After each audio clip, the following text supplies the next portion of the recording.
ডাম্বুলায় bat হাতে যেন তীব্র ক্ষোভের বিস্ফোরণ ঘটালেন বৈভব সূর্যবংশী। মাত্র 11 বলে হাফ সেঞ্চুরি হাঁকিয়ে লিস্ট এ ক্রিকেটের বিশ্ব রেকর্ড গুড়িয়ে দিলেন 15 বছর বয়সী এই বিস্ময় বালক। শ্রীলঙ্কা এ দলের বিপক্ষে আগের ম্যাচে সুপার ওভারে হার আর মাঠের মধ্যে হাতাহাতির স্মৃতি জলজল করছে। এই তিক্ত স্মৃতি থেকে মুক্তি পেতে বৈভব সূর্যবংশী যেন নিজের ব্যাটটাকেই বেছে নিলেন। ত্রিদেশীয় সিরিজের ফাইনাল ম্যাচের কয়েক ঘন্টা আগে ইনস্টাগ্রামে 100 সংখ্যাটি স্টোরিতে দেন।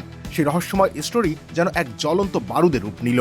Cool body spray, long lasting fragrance. Get যদিও 17 রানের কিঞ্চিত দূরত্বেই থামতে হয়েছে তাকে, তবে মাত্র 29 বলে 94 রানের এক বিধ্বংসী ইনিংসে যেন লঙ্কান বোলারদের নিয়ে রীতিমতো ছেলে খেলা করলেন তিনি, যেখানে ছিল 8টা বিশাল ছক্কা আর 10টা চার।